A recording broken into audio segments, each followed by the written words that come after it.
All right. So thank you last time for the nice summary. That was very helpful. You're welcome. I've seen that some of the things I've written are not 100% correct, but most of them are fine. Yeah, it mostly, for me at least, serves as a reminder, as a nice memory. Yeah. So for today, I have mostly 2 demos. Do you guys have any questions or topics? Yeah, workflow query, but first start with you things. And workflow query is one thing I struggle a bit with, so maybe you could explain it a little bit later. For sure. For demos, I have workflows as activities and run workflow. Well, let's call it run a child workflow. They're kind of related, but also they're different. Okay. Mohammed, did you have any topics? Maybe you want to update us on the build pipeline? Yeah, I can briefly talk about that, maybe after the demo. Maybe you can present from your side. I'm not really able to present.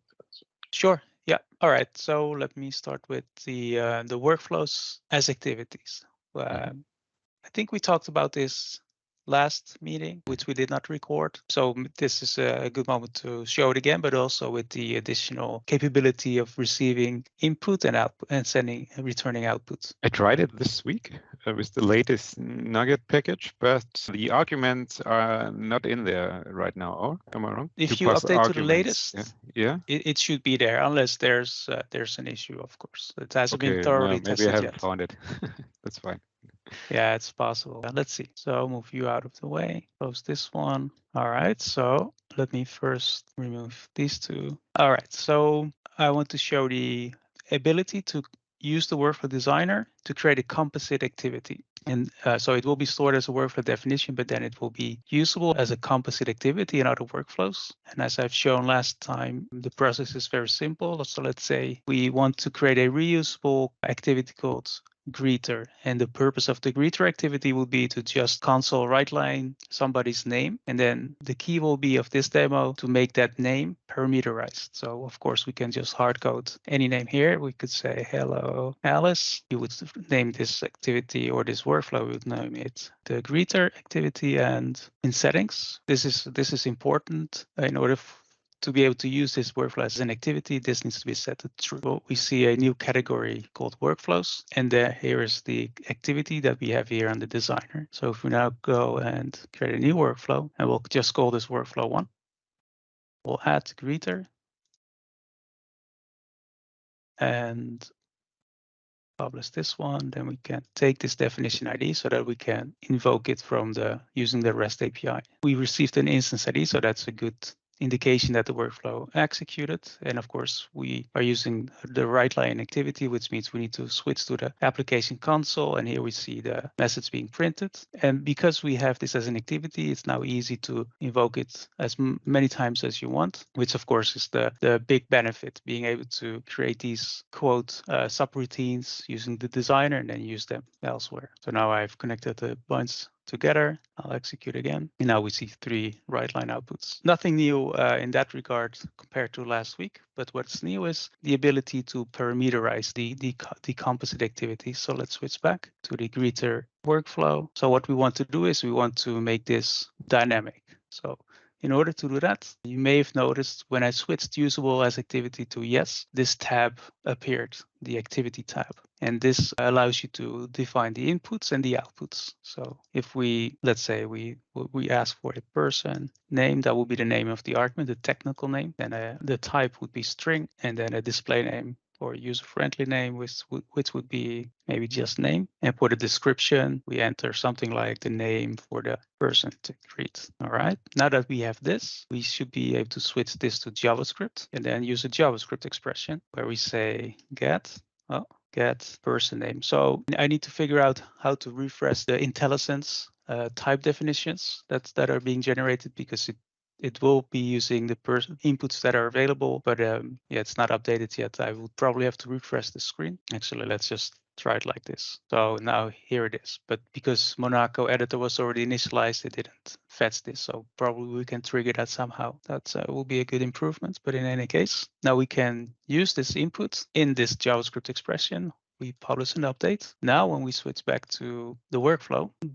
currently there is a limitation in the sense that this greeter activity instance. It's pinpointed to the version of the workflow definition, the greeter workflow definition, at the time it was instantiated here on the designer. So that means it will not show any updated settings. So now I will have to recreate these activities. Obviously, we're gonna fix that in a subsequent iteration, so that you either have the choice to always use the latest one or explicitly upgrade these activities to point to the latest version. Maybe by having a version tab allowing you to see which version you're pointing to, and then the ability to point to the latest version, for example, or a previous version for that matter. But until then, let me replace this and add these again. So now we can say, now we see the name. That's the argument we created, the input parameter. So let's call this one Alice, this one Bob, and this one would be Chris. And then now supposedly, when we execute this one, we should see these different person names being greeted. So I think that's a very nice update because, well, it unlocks a lot of use cases for having this. What happens if you put in some of the activities and you forget to put them together with arrows? So only the activities, yes, if you delete them, what happens? Right, so at this point, the flowchart activity will take the first one that has been created or the first one that can start workflow checked. Okay. And now, if this one is checked, or if it's not checked, then I think it's going to take this one. It will schedule this activity for execution. It will not have any siblings attached, so that means this workflow will complete after this one completed. Okay. Yeah, and there can be cases where you have multiple, or maybe you just want to move these temporarily out of the way, troubleshoot something, but then you will want to explicitly control which one is the starting activity. So okay. let's see if it works actually. Let's uncheck this one. And if you have more than one checked, it will take the first one. Programmatically, however, you can control which activity you use to start with. If you invoke the REST API, there will be an option for you to provide the activity ID. Okay. So in this case, it will be creator 1 or 3 or 4. If both of them are from type trigger, is it possible to have 2 triggers within one workflow that triggers the workflow? Yeah, for sure. So let's say you have an HTTP endpoint, and maybe you also have, I don't have the messaging activities enabled. Yeah, but second HTTP. Yeah, it could be a second one fine. indeed. Yeah, so you would have endpoint 1 and start. This is important. This needs to be checked. And the same goes for this one. This would be endpoint 2. And let's connect to this one, and this one to this one, like so. So this should work. I haven't tested it in a while, but let's see what happens. So we publish this one. And now let's first try HTTP endpoint hello Alice, but it's spinning for some reason. So I did invoke this one, but for some reason it didn't complete. So I need to troubleshoot what's going on here. But that's how it's going to work. And then for endpoint 2, let's cancel this. Yeah, I need to figure this out. This is not right. It should go with the, of course, it should start with this path. Okay. Yeah, but yeah, good question. This is something for me to fix. All right. Yeah. So that's basically it for the workflow set activities. I didn't show the ability to return an output. Maybe that's a thing to try as well. Let's create another activity that maybe is called the sum. So it will take 2 input arguments and return the sum of the 2 inputs. So let's say we'll just call it A of int 32 and B also of int 32, and then one output which would be the sum. All right, so we don't have any activities that can do a summation, but what we can do is just use the JavaScript. Yeah. Exactly. Yeah.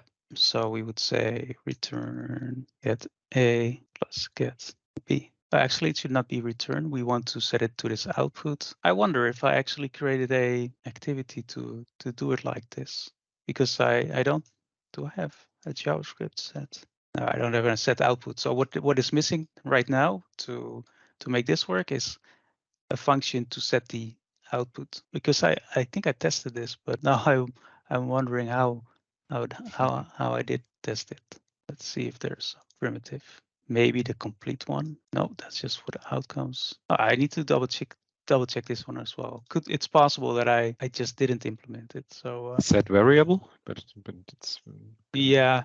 Well, that would only affect the variables here. Okay. You cannot set the output. But in any case, the point is clear, yes. So this will allow you to actually create kind of functions in the form of workflows, and I will fix that. Is someone in the lobby? Just Ali's brother. All right. So all right, then this one, being able to run a child workflow. Clean this up. Then we'll start by creating a child workflow. It will have 3 activities. This one will say child start. This will wait for 2 seconds. It will be blocking. And the difference between non-blocking and blocking is that if you select blocking, the delay activity will actually create a bookmark, which will then cause the workflow instance to be suspended until this time span is reached. And then whatever scheduler is used will then resume the workflow. That's the strategy, and that's very useful for longer durations. But for short durations, maybe you just want to use non-blocking, which means it will not be suspended. It will just use the actual C#, .NET task.delay. So the workflow instance will remain in memory. It will not create any bookmarks. It will just suspend execution until the delay finishes. Is it called async or not? What do you mean? Is it called async if you do it non-blocking? So the task delay, so other activities could be run at the same time. Other async. Yeah, good question. No, so because the workflow runner executes one activity at a time, so there's no parallelism. It indeed means if this one is being delayed, none of the other branches, if there were any branches, will execute. So it will block the entire workflow. That's a good observation. Okay. Is there a rule of thumb when to use blocking or non-blocking? For example, 5 seconds is non-blocking fine because of the overhead, writing down the bookmark and resuming the activity. What do you think? Yeah. So I don't know. It's a great question. I don't know, but I'm leaving it up to the user. So if you set this one to auto, then you can just not care about it, and then by default I think it's configured that if the time span is 5 seconds or below, it will use the non-blocking one. So basically I'm going to change these names. They are not very intuitive, but then it will just do a task.delay. If it's higher than the 5 seconds, then it will create a bookmark. And to be clear, this is an experimental bit of functionality because maybe it turns out to be utterly useless if you have workflows with multiple branching, and then you probably don't want to be blocking all of the other executions or activities. I mean, in any case, for this demo, it doesn't matter. Although I do want to show that this child activity or child workflow being called also works fine when it has bookmarks being created. So I'm going to use blocking, 2 seconds, and then child done. All right, so let's publish this child. And then here's the parent workflow. And for the parent to run a child workflow, there's a new activity called dispatch workflow. And it has workflow definition ID, which is going to be changed to just workflow definition, or maybe workflow. And it allows you to select one of the children. I have to make a small change here so that it doesn't select a workflow by default, because it's important that you consciously select the child workflow. Plus, there's a bug at this moment where if it's the default selection here, it's not actually picking up this value. So when I submit this form to the server, the value will be an empty string. So that's a separate bug that I need to fix. To work around that for now, I'm just gonna create yet another workflow called workflow 1, switch back. Of course, I need to publish. So if I publish this one, it's also good. Then I just change it temporarily to parent, which is itself, and then back to child. So it's a silly workaround, but it works for this demo.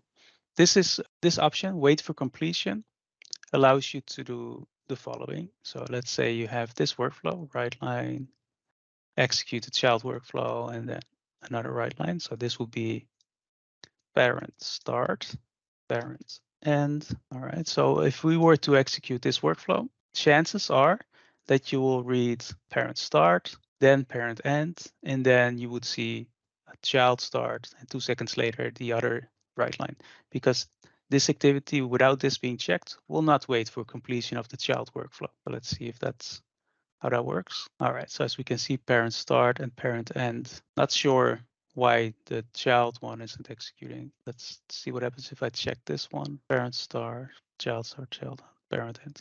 All right, so this is the expected flow, but it's unexpected that it wouldn't behave as I expected it to when not checking this one. So I will have another bug to troubleshoot. Maybe the workflow ends too fast for the child to be scheduled. Oh, that's a good point, because this thing will only actually, yeah, you're right, because the implementation looks like this. Let me talk a little bit about that. You could insert a delay, maybe, and maybe that helps to test it. Yeah, that will actually fix it because of this reason. If you look at the dispatch workflow, let me try and zoom in. Implementation, whoa, yeah, okay. Oh my God. All right, let's try it like this. So the activity implements an interface called iBookmarks persisted handler, and I'll explain it briefly. First, let's take a look at the execute async. Implementation is as follows. If we want the child workflow, if we want to wait for the child workflow to be completed, then what it's going to do, it's going to create a bookmark, and that's it. So it's not going to do anything else. It's just going to create a bookmark with some payload of the child instance ID. So we are generating child instance ID, and then we create a bookmark, and that's it. So it doesn't do anything else. If we don't check this one, then it will actually complete the activity immediately. So it's not even going to execute the child activity, the child workflow, I should say. And the reason is that the reason it works when checking that checkbox is because we create a bookmark, and because we implemented this interface, bookmarks persisted handler, which is implemented here. This will be invoked by the runtime as soon as all the bookmarks have been persisted in the persistence store. And so this one will be persisted when this executes. And this is important because theoretically, and actually in practice, when you use in-memory service bus providers, which execute very fast, if we were to dispatch here, dispatch the child workflow, basically execute it, and dispatching means sending a message to a service bus, which then gets picked up by some worker to actually execute the workflow. So this happens asynchronously in parallel, but in a separate worker process.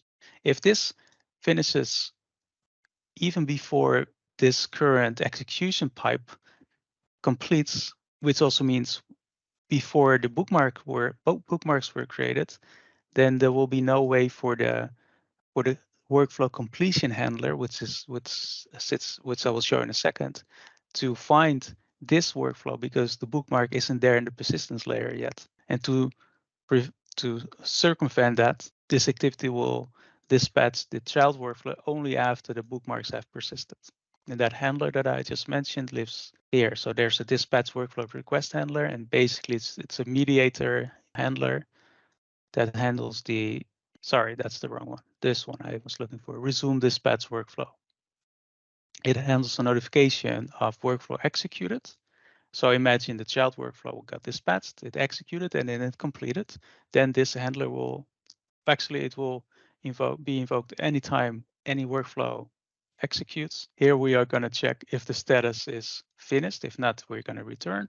But if the workflow that executed also finished, then we will create a dispatch workflow bookmark object, which will be used to as a filter to find any bookmarks of this type, of this instance, for this particular activity type, which is dispatch workflow. And then we're going to trigger any and all workflow instances that are blocked on this bookmark or bookmarked by this thing. Of course, in this example, there would just be one, and there should always only be one when using the dispatch workflow activity. But this is the mechanism being used. But this will only work if that bookmark created by the dispatch workflow activity was actually stored in the persistence layer. So the fix actually should be straightforward if we just do this dispatching business, not only in response to the bookmark persisted async event, but also if we don't want to wait for completion, we still, of course, need to dispatch the child workflow. So basically like this. I'm not going to keep it like this, but to do it quickly, I should be able to just call bookmark specific async like this and restart the server. All right, so I unchecked the wait for completion. Now let's execute this one. And we got a bit of an error that given child instance. Oh yeah, of course. I still do need to create my child instance ID. Yeah, there you go. Yeah. So parent start, So- parent end, and then the child workflow had a chance to execute. All right, so well, thank you for debugging with me. It's always good to test the things you create. Very nice. Thanks. Yeah, so let's see what else. So what are the main differences? Is it only the thing that you can start a child workflow without waiting for the response? Or what are the main differences of child workflows and the workflows as activity? That's a great question. So the difference is when using the dispatch workflow activity, it will actually create a new workflow instance. So as you can see here, Okay. Mm-hmm. so we see the parent workflow has its own instance, and then the child workflow has its own instance. But when you use workflow as an activity, and that activity executes, it's not going to create a separate workflow instance. It will just act as if it were an actual composite activity within the same workflow context. So it will be part of the same workflow instance.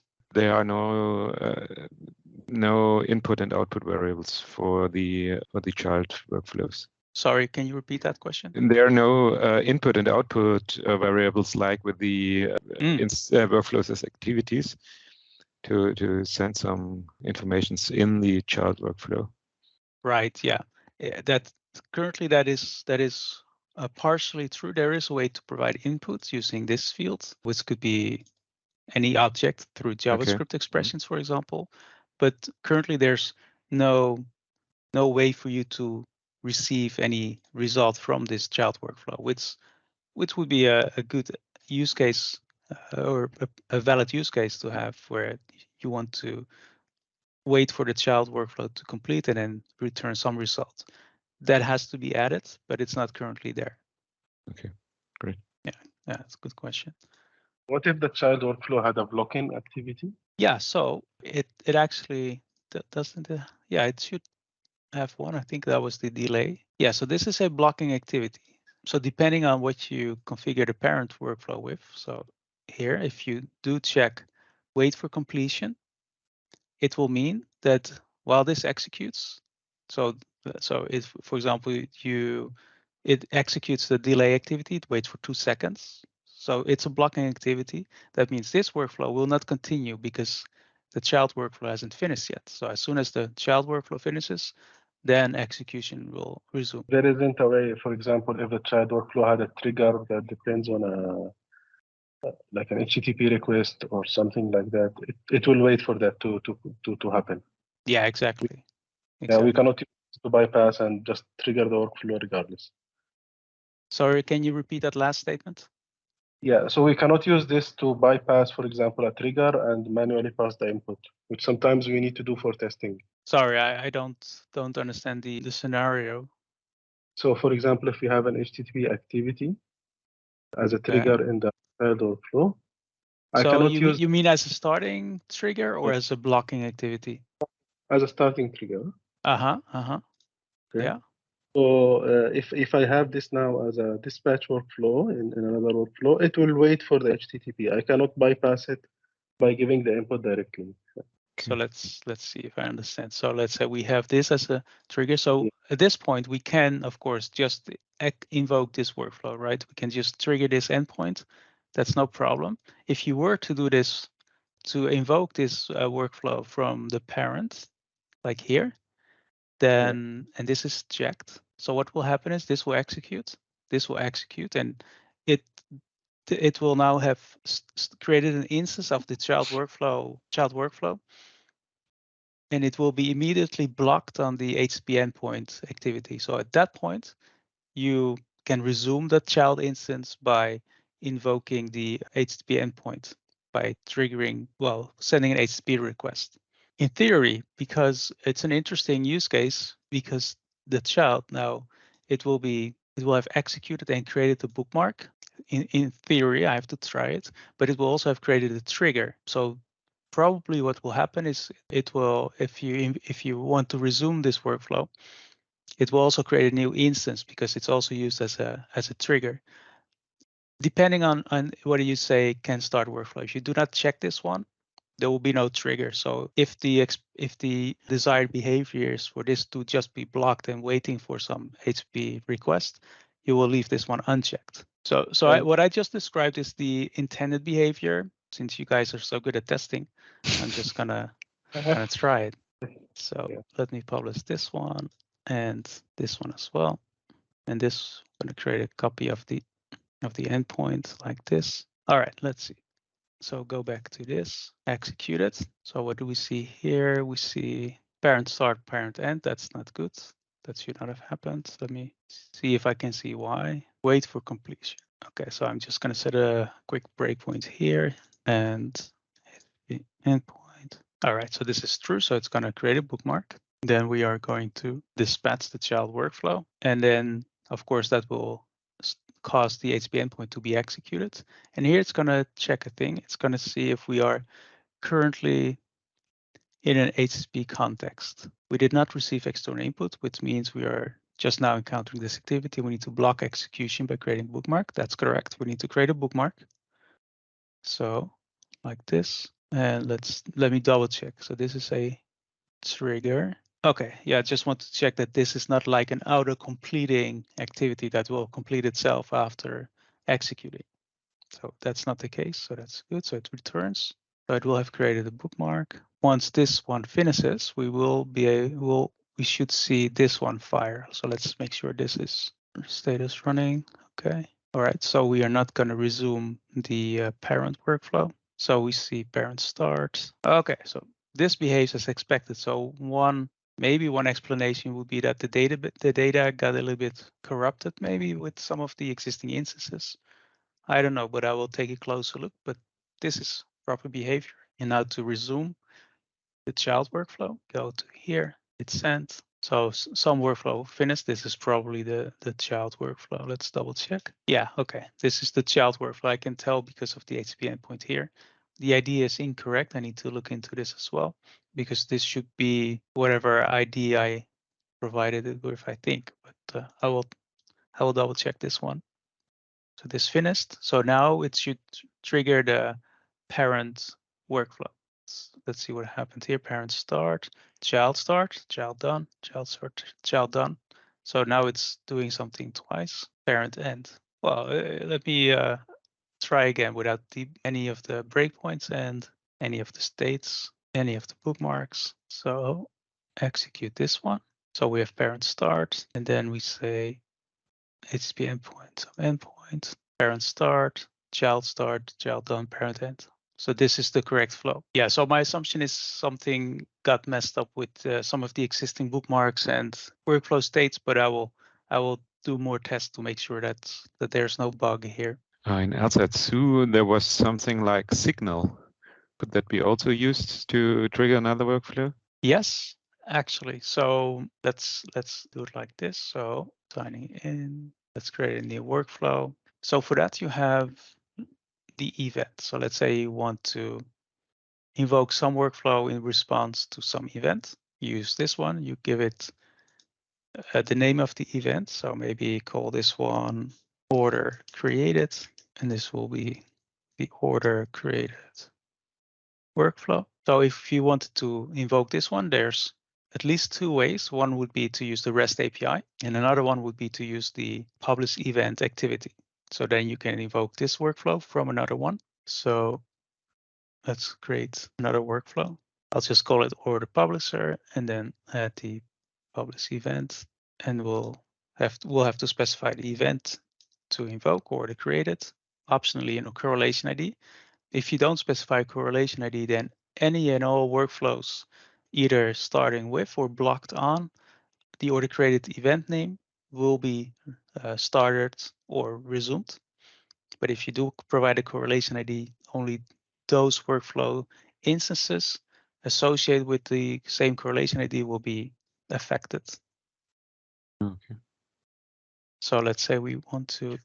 There could be multiple workflows having the same event with the same event auto-created, and one publish event to that event name would start all of them.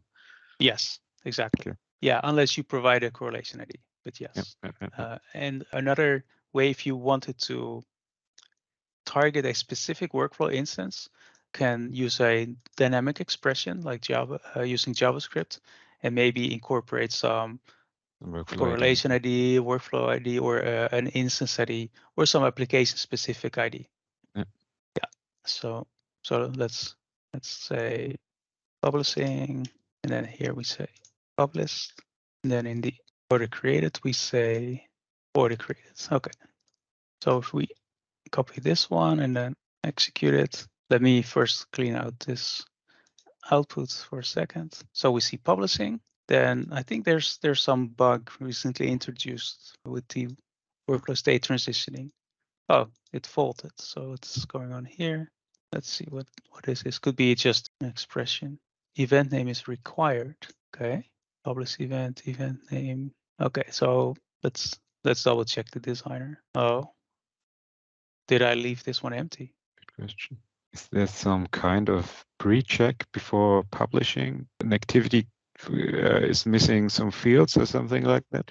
Yeah, validation is not implemented at all anywhere at this moment. This is something I want to tackle holistically instead of doing it ad hoc per case, because it involves a few things like UI feedback, of course, if you forget something, and the ability to, as a developer, identify which fields are required, and should there be just this notion of, is a field required, yes or no, or should there be additional validation requirements, etc. So I want to take that thing separately. Same goes for things like the workflow name should be required, and it should not allow you to create a workflow name that has already been taken. So yeah, so that's gonna come in a little bit later. All right, so we see publishing, and so that's this thing. Then here we say order created. So this thing is publishing the order created event, but then nothing happens. But this at least should have executed, unless this one failed. But I think I know why the order created workflow didn't execute, because I forgot to check can start workflow. Yeah. Publishing order created, and then it gets stuck. Okay. This is great. I should do this more often with you, to just walk through these. What a great debugging session today. Yes, I like it. All right. And it's good that this is recorded, so I can watch back and see what scenarios weren't working. Yeah, but in any case, the concept is clear, right? Yeah, so, yeah. But there's some troubleshooting to do, and it needs an icon. I see it's missing this icon. Yeah. All right, so let me just write down this scenario real quick. I forgot this to do, but I will rewatch this session later and update my notes. All right, so you had a question about workflow query? Yeah, to query workflow, you've got to input a bookmark, and I don't know how the internal mechanism is to compare existing bookmarks with the bookmark I sent to the query. So will it compare each and every property within the bookmark if it's the same? And is there some kind of if I leave it empty, what happens? Will it take all of the properties, or what will happen? How could I override some equals or comparer to do my own comparing method of the bookmarks? That are the questions I have to. Gotcha. Yeah. So let me try and explain this system, this mechanism of the way bookmarks wildcard work. was the word I was searching for. Sorry. What's that? Wildcard was the word I was searching for. If I leave the property empty, some kind of wildcard. Gotcha. Yeah. Yeah. Okay. So let me try and explain it using Elsa 3. The system is very similar in Elsa 2. So if I'm able to explain Elsa 3, it should be straightforward to also understand the Elsa 2 bookmarking system. So let's take an example of this event. So this event, when executed, will create a bookmark. So let's start with the event activity. So we go to its execute async. And of course, the event activity can also be used as a trigger. That's why we see this bit of logic here. So if it's not a trigger of a workflow, whatever this logic is. Oh, okay. So this function returns true if this activity is triggered for the first time and not being resumed. So this is a way to help you for the activity to understand, do I need to actually create a bookmark? Because in this setup, when this is the previous activity that executed and it goes to this one, you want this one to block, right? But if it's used as a starting point, and then this workflow was triggered because this event was received, you don't want the workflow instance to just start and then immediately be blocked here. You just want it to continue. So that's what this logic is about. So let's say we are not using it as a starting activity, but we're using it as a blocking activity like this. So we can uncheck this one. This executes, we encounter this activity, and we are here in the execute async, which means it's not a trigger it didn't trigger the workflow, it's just the blocking activity. So we are going to create a bookmark. And while creating the bookmark, we provide a payload of type event bookmark payload. So this is just a custom class, so specific to the event activity. So for this event activity, I created this event bookmark payload, and it carries arbitrary data, which is relevant for the event implementation. And here it's storing the event name. And the reason it's storing the event name is because that is a unique property for this event that the user provided, because when the system is going to actually resume this bookmark or resume the activity by having a bookmark with the same event name, that's how it can locate it in a database. And I will dig a little bit deeper into that aspect. So what happens here in the create bookmark? Let me show you. It will create a bookmark here. So here it receives the options, which carries the payload that we just instantiated. Some optional stuff that we might discuss a little bit later. But here's the key. So here it's creating an actual bookmark entity, which will be persisted in the database. So it's going to generate some primary key value. This is important, the activity type name that created this bookmark, and the hash. And this hash value is the second piece, or maybe even the primary piece that you need in order to locate the bookmark to resume. The way this works, it takes the activity type name, it takes the JSON serialized value of your payload if it was provided, and then it computes a hash. So that's then stored as part of the bookmark. So now we have a bookmark. Let's see if I can show you. Oh, I switched between servers. So let me refresh. All right, we have a workflow. We have a write line, an event. So this is the blocking activity and something else. We have some events. So we publish this. Then we will execute this workflow, but we will set a breakpoint first. Here. All right, okay, let me try again. I didn't set the breakpoint correctly. All right, so we are now in the execute async of the event.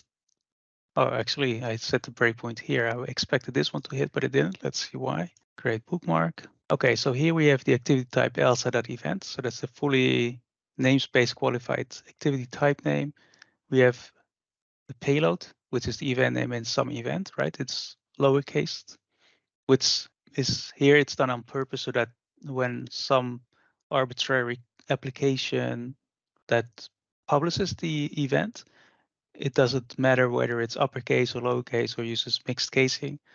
So it's more flexible this way. So that's why it's just storing it as a normalized as lowercase. But the point here is it created a hash with this value. Then it's going to store that in the database. So I'm going to complete this execution and show the database for a second. Okay. So if we look at bookmarks, no, this is that was the wrong database. It's apologies. This is Elsa samples workflow server, not the bundle one. So then it should be, I guess, this one. So I think the samples one isn't completely configured using Entity Framework, or maybe it's configured using Proto-Actor. So I want to be able to show you the database structure real quick. So I'm going to switch to the Elsa Workflow Server web. So right line event with all of the settings intact. Yeah. So I'll publish this one, execute it. First, I need some API key or some access token. All right. So we have the event name, some event. We're creating a bookmark, and then we create a hash of the combination of the activity type name and the bookmark payload in serialized form. So we have some hash, and then we should see that bookmark persisted in the database. So here we have it. So here we have a bookmark. It consists of the activity type name, the hash that we just computed, associated with the workflow instance ID, that's important, and some data. And this data is not used for filtering, but it can be used by the activity that's being resumed when this bookmark is invoked. But the key is this hash here. So now let's say we are blocked on this event, right, on this one. If we look at the workflow instance, it's not visually shown at this moment, but we are working on the UI so that you will see that it's blocked on this activity. But if we look at the journal, we see that event 1 has started, that's this activity, but it hasn't completed like the others, or like WriteLine. This one will complete as soon as all of its children have completed, but we are blocked on event 1.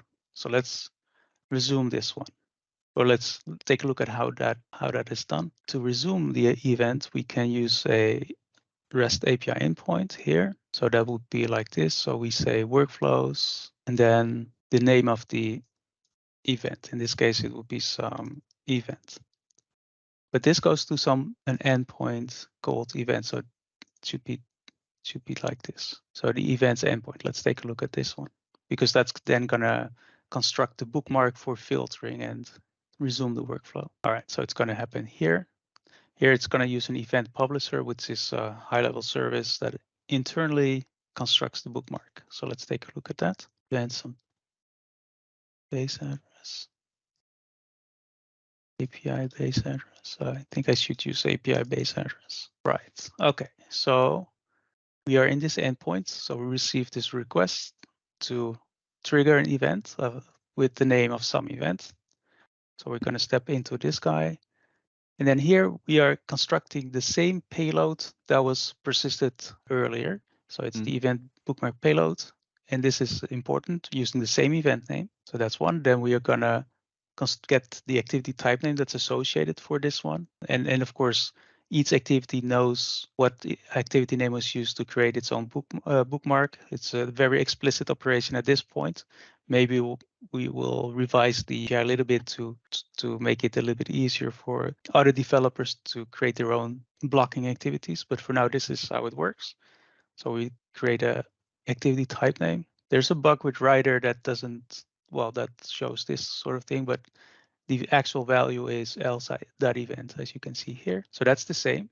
And then let's see, then it's going to create some DTO here that's going to be passed into the workflow dispatcher. And that does nothing more than just sending it to some queue. And this queue will then process that request, that DTO.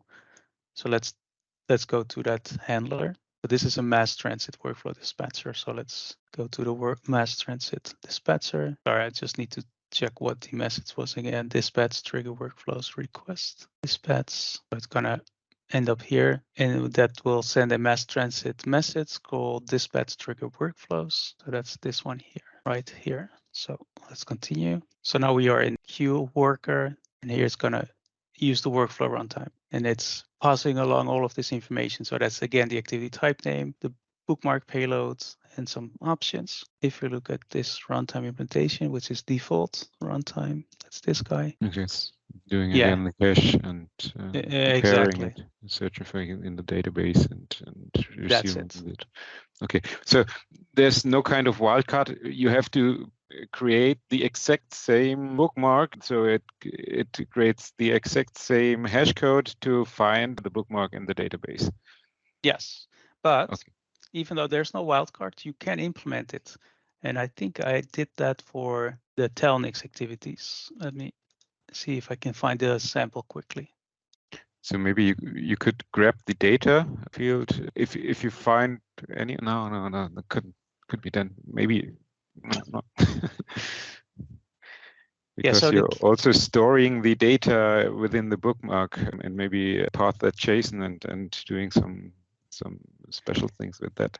Yeah, so one thing you could do is you can create more than one bookmarks. You could create multiple bookmarks and you can create different types of bookmarks. But if you wanted to, let's say, have an event activity that can listen for any number of events, so let's say a wildcard, one approach could be to have this notion of a wildcard where you just enter an asterisk symbol and then it will, that's then what you would have to, you would have to create your own interpreter basically of this payload so that you can recognize this, or what you could do is if you see, okay, I need to trigger some bookmark for a given activity type, but if you know that there could potentially be an activity type that's create a bookmark using this wildcard, then you can also look for bookmarks with this wildcard. But it depends on the specifics. But what I have for the Telnix, for example, is there's a blocking activity or a trigger that's called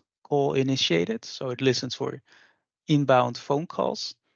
But there was this requirement where we wanted to have some sort of fallback workflow. So let's say some customer picks up the phone and dials some number, but this business has a number of phone numbers that users can call, or clients can call, and for some of them they have specific workflows, but then they have like a catch-all workflow that should capture or handle any other phone numbers. But instead of having to put in those phone numbers explicitly, they wanted to use a wildcard. So we implemented it like by allowing the workflow designer to enter a asterisk to indicate this is a wildcard. So it should be able to capture any phone number. Maybe I can show it here.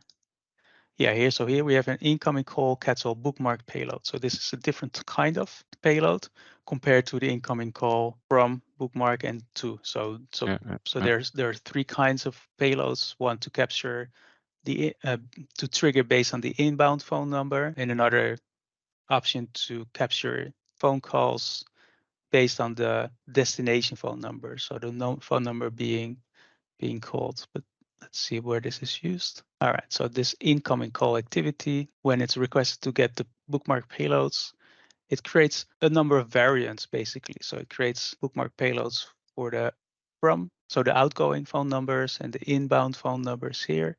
And then if you enable catch-all on the activity, that means this workflow using this activity with catch-all will handle all phone numbers. So if that one is checked, it will create this bookmark. And it doesn't have to store any information. It's just handled here. In this case, this is like a webhook event handler from some SaaS, which is Telnix. And basically it's going to trigger all of the workflows blocked on this particular bookmark. Okay, great. Yeah, so there's some flexibility there, but it also requires some good understanding of the bookmark system and of course some creativity there. Thanks for the great description.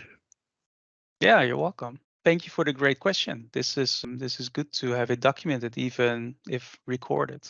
All right, so we are a little bit off time. I'm still good in terms of time. If you guys need to go, just let me know. Otherwise, we can finish maybe with the CI/CD section. It's fine with me.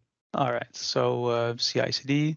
Mohammed has been working a lot on trying to fix the build pipeline for the Elsa 2 packages, for which we've been using AppVeyor. Since some commit at some point with some change in the designer application, the build started to fail building those client assets due to memory limitations of the VM, or so we think, or so it seems.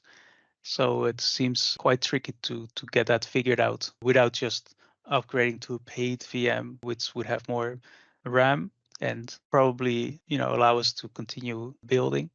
But what we did instead is, or what Mohammed's been doing instead, is just creating a GitHub Actions for the CI/CD pipeline. And Mohammed, I haven't actually looked at it yet. Maybe we can do it real quick. So probably you can see it from the GitHub web page, from the actions menu. It will be more. Oh yeah, yeah, good idea. So on the left-hand side, there is build and publish Elsa packages. And it's green, so it works. Yeah, after several tries. So you can just click on any of them.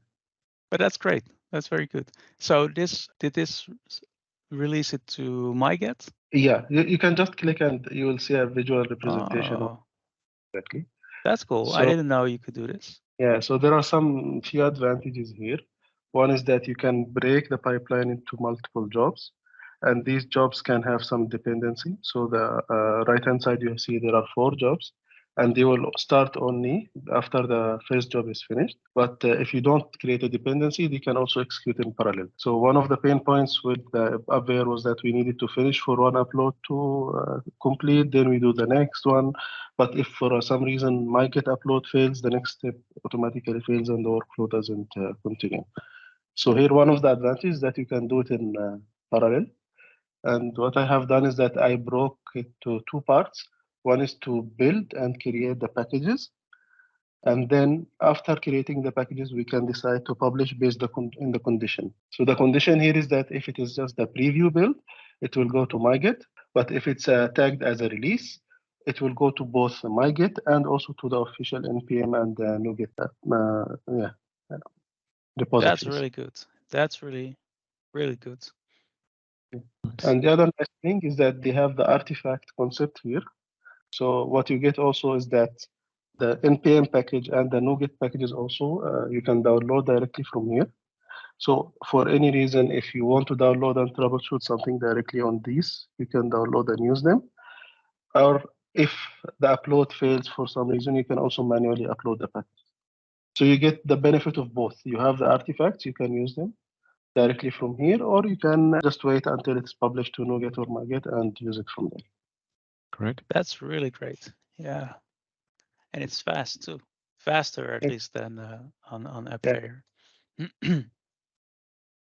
So normally in my work, we use Azure pipelines, which has similar concept of the artifacts and this multi-staging. So build and then release, publish, all these things. So it looks like GitHub Action is also coming into shape in the same level. So it's really impressive, and I think this could help, in making it more faster and more streamlined. Because if for example, MyGet publish failed, you can even retry only the publishing part without having to go back and rebuild the packages. Nice, really good. You can look also at the file here. So yeah, workflow file in the same page and bottom left. Yeah, so this is the script. Jobs, steps, yes, multiple steps, and then. So one advantage here also is we set common version. So as a first step is that either we are having a preview or the release version. So you can see the logic to set the line 24 to set the version either using this preview format, or if you have mapped it as a release, so we'll just use the release name as the version number. And this will set for both the NuGet and the NPM packages as a common version number. That's great. So that's now synchronized. Yes, yes. So what I have done also that we had previously a separate workflow to publish to NPM. So I deleted that workflow because now it is also merged here. So we have optimized the number of workflows also that run during the release. That's really excellent. That makes it so much, because I wouldn't want to count the number of times I just forgot to update the version numbers of the designer and then having to publish again. This minimizes the number of mistakes I can make. Where are these actions executed? At GitHub, or is there some kind of worker, or do you have to pay for these? How does it work? Yeah, so it executes, as far as I understand, on GitHub. So in one of the GitHub's service. So this is all here. Okay. And when any of these workflows are triggered, you will see it executing right here. And is that a paid version, or are these? No, this is actually free. Free. Okay. Yeah, great. yeah, this is the free. Although, to be fair, I'm not sure. My GitHub account I do have a paid membership, so I don't know if that makes any difference. But it's not GitHub for Enterprise or anything. Cool. So Mohammed, then of course the question of the hour is, when are you going to do it for Elsa 3? Definitely, sure. I took some reference from your workflow for Elsa 3 that helped me greatly. So definitely we can do the same thing for Elsa 3 as a common workflow. Definitely. Beautiful. I'm really happy to see this. Next week on the community call. Yeah. Of course, no pressure, Mohammed. No. But that's really great. Thank you. Thank you for doing this. That's gonna make my life better and also hopefully decrease some pain and suffering for those people using the designer NuGet packets, because that embeds the client assets. But as Mohammed explained in the app variable script, if the client asset build fails, the overall build will just happily continue building out the packages, but then without the client assets. And then whenever you update to the latest version of the packets, surprise, surprise, no client assets. Okay. Yes, so that those days are gone with this great improvement. Cool. Yeah, hopefully. And just one small remark is that if you have a separate branch, for example, we have a separate branch for 2.10 and 2.9. To make this workflow also applicable there, we need to update the file in the respective branch, because the way it works that it always executes from the same branch where the trigger has happened. So if you mark something as release again in 2.10, for the time being, it will just execute the old workflows. So we need to update the workflows there also, so that this also can run there. Yeah, that makes sense. Yeah, we'll do that as before or whenever we need to do another release, which reminds me 2.11 needs to be released soon. It contains an important bug fix. So that I'll take that opportunity to update the build script as well and get a little bit familiar with it. Sure. All right. So that's a good to do. Then with that, I think we can adjourn the session. Thank you for joining and hopefully see you guys next week. This has been great. Presentation. Yeah. Yeah, next week my pleasure. I won't be there because I'm on holidays, but maybe in 2 weeks. Oh, yeah, sure. So where are you going? Just in the south of Germany. It's called Allgäu, doing some hiking, or maybe if there's snow, doing some skiing or something like that with friends and our kids. So have a good time for a few days. That sounds like a lot of fun. You have a good time there, and we'll catch you later. Yeah. I'm interested what features will be implemented within the next 2 weeks, but no pressure. Nice. Yeah. Okay. Thanks, guys. Have a nice evening. Thank you. Thank you. Take care. Bye.